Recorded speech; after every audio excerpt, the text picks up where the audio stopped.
आमचे सहकारी, त्याचप्रमाणे या ठिकाणी उपस्थित असलेले मंगलप्रभात लोढाजी, पराग अळवणेजी, आज ज्यांचा प्रवेश झालाय ते जगदीश अमीनजी आणि राजेंद्र नरवणकरजी. मला अतिशय आनंद आहे की मुंबई महानगरपालिकेमध्ये एक दीर्घ अनुभव असलेले आणि त्याहीपेक्षा संघटनेत आणि जनतेमध्ये एक चांगला कनेक्ट असलेले हे दोनही नगरसेवक भारतीय जनता पक्षामध्ये प्रवेश करत आहेत. जगदीश अमीन हे काँग्रेसचे जिल्हाध्यक्ष देखील राहिले आहेत. आजच त्यांनी त्याचा राजीनामा दिलेला आहे आणि संघटनेचा एक मोठा अनुभव हा त्यांच्या पाठीशी आहे. अनेक निवडणुका त्यांनी जिल्हाध्यक्ष म्हणून त्या निवडणुकांचं संचालन केलं आहे, त्याच्यामध्ये नियोजन केलं आहे आणि त्यामुळे खालच्या कार्यकर्त्यांशी त्यांचा कनेक्ट आहे. आणि एक नगरसेवक म्हणून देखील सातत्याने जनतेने त्यांच्यावर विश्वास दाखवलेला आहे. एक काम करणारा व्यक्ती अशा प्रकारची त्यांची इमेज आहे. त्यामुळे निश्चितच त्यांच्यासारखा एक चांगला नेता हा भारतीय जनता पक्षामध्ये आला याचा आम्हाला आनंद आहे. त्यांच्या कार्याचा आणि अनुभवाचा जो काही फायदा आहे तो भारतीय जनता पक्षाच्या विस्ताराकरता, विकासाकरता आम्ही निश्चितपणे करून घेऊ आणि त्यासोबत त्यांनाही योग्य प्रकारे सामावून घेऊन त्यांच्या अनुभवाच्या अनुसार ज्या ज्या योग्य संधी देता येतील त्या देण्याचा प्रयत्न आम्ही करू. राजेंद्र नरवणकरजी हे देखील अतिशय जमिनीशी जुडलेले अशा प्रकारचे नेते आहेत. विशेषतः त्यांच्या सगळ्या वार्डामध्ये, प्रभागामध्ये आणि आजूबाजूच्याही प्रभागांमध्ये त्यांचा अतिशय सामान्यातल्या सामान्य माणसाशी कौटुंबिक अशा प्रकारचा कनेक्ट आहे. ज्याला आपण जमिनीशी जुडलेला नेता म्हणतो अशा प्रकारची प्रतिमा असलेले नरवणकरजी आहेत. आणि मला असं वाटतं की त्यांचाही आज भारतीय जनता पक्षामध्ये जो काही प्रवेश झाला आहे त्यांनी अगदी स्पष्टपणे सांगितलं की राष्ट्रीय प्रवाहामध्ये काम करावं अशी माझी इच्छा होती आणि त्यामुळे मी हा निर्णय घेतला. त्यामुळे निश्चितपणे राष्ट्रीय प्रवाहामध्ये त्यांनी काम सुरू केलंय, त्याचा फायदा आम्हाला होईल. आमचे मंगलजी आहेत या ठिकाणी, मंगलजीच्या अनुभवाचा फायदा आणि मंगलजीचे हात देखील यामुळे बळकट होतील. परागजी पण आहेत आणि मला विश्वास आहे की आम्ही सगळे मिळून भारतीय जनता पक्षाला पुढे नेण्याकरता प्रयत्न करू. आमच्या संपर्कामध्ये मुंबई महापालिकेतील अनेक विविध पक्षातील माजी नगरसेवक आहेत. त्यातल्या बऱ्याच लोकांनी भारतीय जनता पक्षामध्ये प्रवेश करण्याची इच्छा दाखवली आहे. पण आम्ही एक क्रायटेरिया केला आहे की ज्या माजी नगरसेवकांचा जनतेत कनेक्ट आहे अशा लोकांनाच आम्ही आमच्याकडे प्रवेश देणार आहोत. त्या पुढच्या काळात अजून काही प्रवेश हे भारतीय जनता पक्षामध्ये होतील. आणि शेवटी सगळ्यांचं आकर्षण एकच आहे, ते म्हणजे भारताचे प्रधानमंत्री माननीय नरेंद्र मोदीजी आणि त्यांनी या देशाला बदलवण्याकरता जे काही काम या ठिकाणी केलेलं आहे ते सर्वांनी बघितलंय. आणि मुंबई शहर ज्या प्रकारे मागच्या काळात युतीचं सरकार असताना आणि आता पुन्हा युतीचं सरकार आल्यानंतर बदलतं आहे, ज्या प्रकारचं इन्फ्रास्ट्रक्चर तयार होत आहे, ज्या प्रकारे या शहराकडे विशेष लक्ष दिलं जात आहे, एक ही जी जुन्या काळामध्ये केवळ मुंबई शहराकडे दुर्दैवाने शब्द वापरतो पण सोन्याचं अंड देणारी कोंबडी अशा प्रकारे पाहण्याची जी राज्यकर्त्यांची मानसिकता होती, त्याच्यामुळे मुंबई शहराला वर्षानुवर्ष ज्यांनी राज्य केलं त्यांनी काय दिलं असा जर प्रश्न विचारला तर शून्य असंच त्या ठिकाणी सांगता येईल. म्हणजे प्रमोदजी नेहमी सांगायचे की मुलगा 18 वर्षाचा झाला तर त्याला मिशी फुटतेच, त्याच्यामध्ये काही आईबापाचं कर्तृत्व नसतं.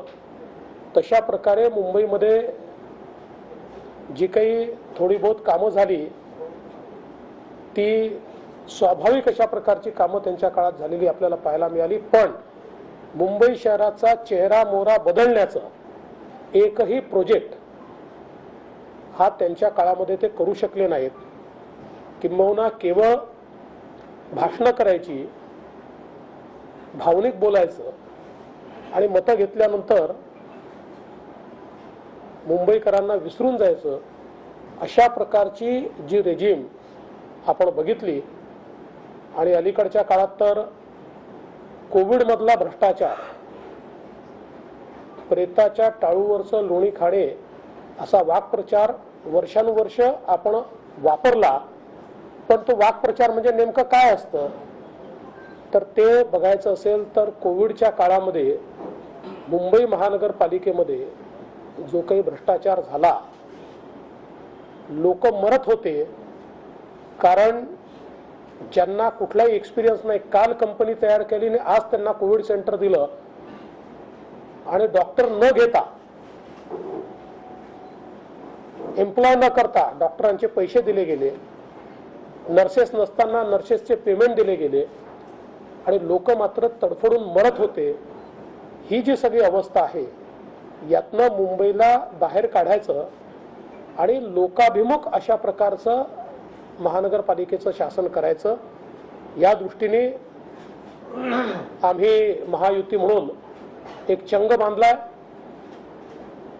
ज्याही वेळी महापालिकेच्या निवडणुका होतील त्यावेळी निश्चितपणे आम्हाला बहुमत मिळेल आणि मुंबईला एक रिस्पॉन्सिव्ह अशा प्रकारचं महापालिका प्रशासन कसं असू शकतं हे आम्ही निश्चितपणे दाखवून देण्याचा प्रयत्न करू. आणि त्या प्रयत्नामध्ये जे काही नवीन साथीदार आम्हाला जगदीश अमीन आणि राजेंद्र नरवणकर यांच्या रूपाने मिळाले आहेत, मी त्यांचं अतिशय मनापासून स्वागत करतो आणि आमचे अध्यक्ष आशिष शेलारजी यांचं देखील अभिनंदन करतो आणि माझं बोलणं संपवतो. सर, एकीकडे मुंबई काँग्रेसला उड्डाण पडत असताना महाराष्ट्र काँग्रेसमधील दिग्गज नेते अशोक चव्हाण भाजपाच्या संपर्कात आहेत, भाजपाच्या वाटेवर आहेत, अशी चर्चा सुरू आहे. काय सांगाल?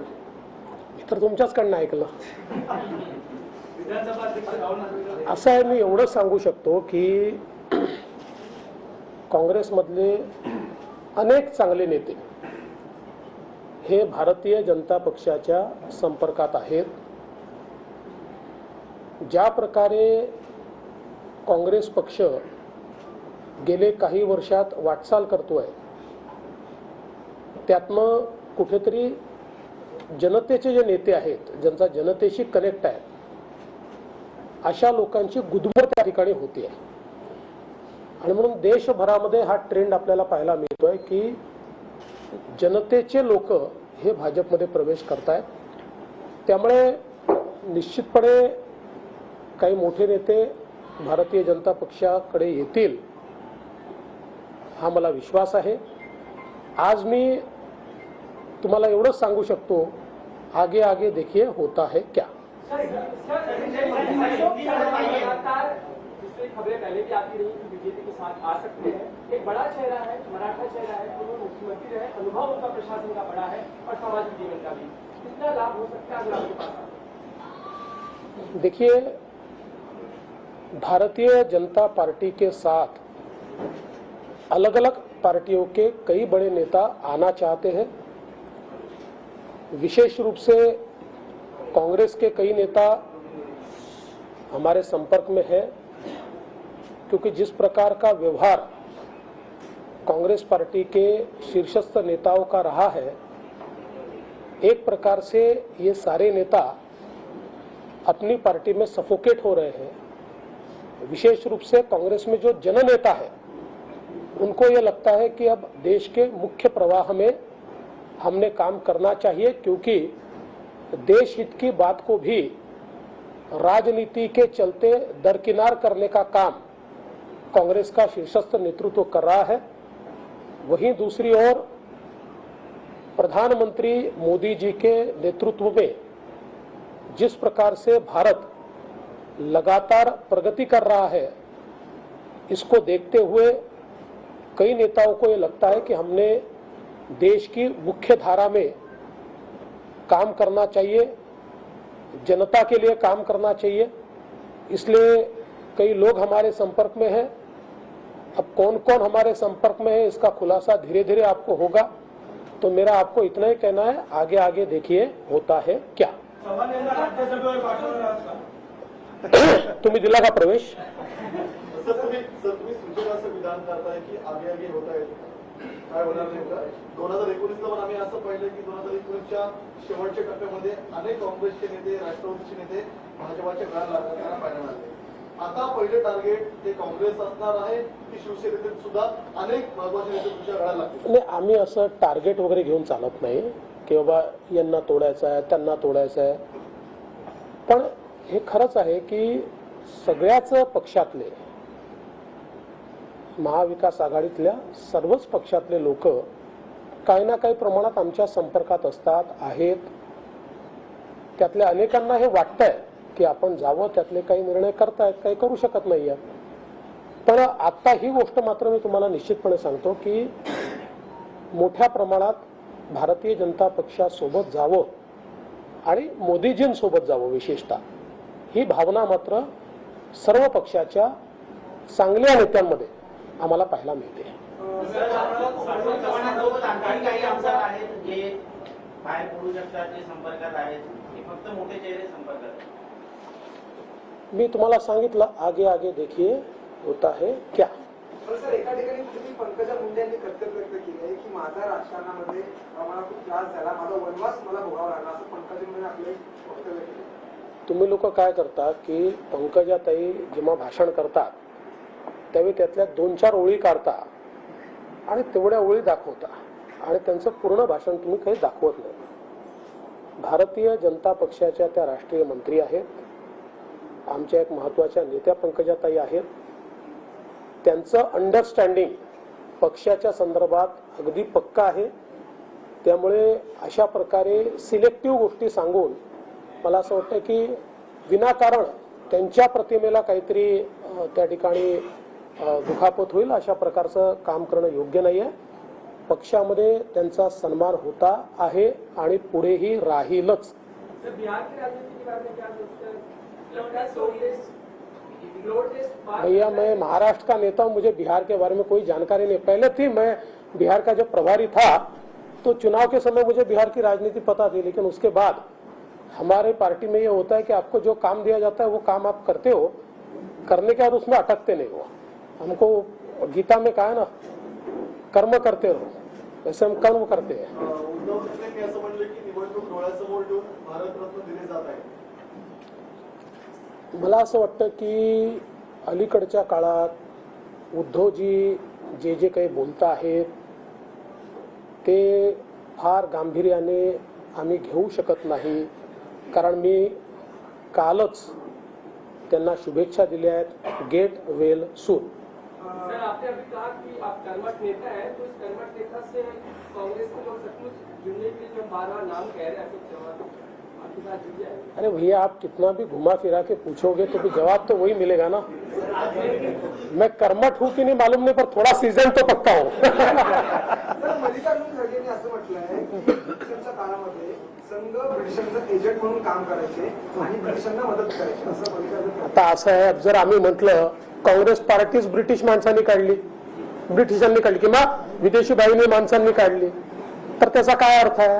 त्याच्यामुळे विनाकारण असे स्टेटमेंट आता म्हणजे हा काँग्रेसचा प्रॉब्लेमच आहे की अजूनही ते जुन्या खोट्या गोष्टी त्यांना असं वाटतं, एक काळ होता की ते खोटं बोलायचे आणि काही लोकांना खरं वाटायचं. आता थोडी तो काळ राहिला. आता ते खोटं बोलले तर लोक एका मिनिटात त्यांना एक्सपोज करतात.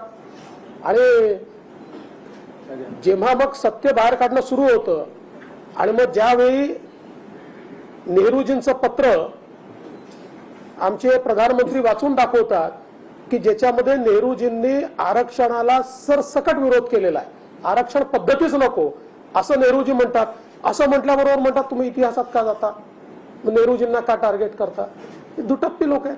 सर, एक ऑफिसर नेवी ऑफिसर्स को कतार के द्वारा छोड़ा गया है. Do you think that this is a big diplomatic win from Modi sir? 100% it is a very big diplomatic win. ये बहुत महत्वपूर्ण है और मुझे ये लगता है कि मोदी सरकार ने हमेशा हमारे भारतीय मूल के जो लोग हैं या जो हमारे भारतीय नागरिक हैं, किसी भी मुसीबत में वो जाए तो अपनी क्षमता से आगे जाकर उनको मदद की है, विपदा से और आपदा से उनको निकाला है. और मैं ऐसा मानता हूं कि नए भारत में जिस प्रकार से मोदी सरकार ने अपनी डिप्लोमेसी को एस्टैब्लिश किया है, आज दुनिया की सारी सरकारें और सारी ताकतें भारत के साथ अच्छा रिश्ता रखना चाहती है. तो मुझे लगता है कि निश्चित रूप से सभी भारतीयों को ये जो बात आज हुई है इससे बहुत हर्ष है, बहुत आनंद है. चलिए, थैंक यू.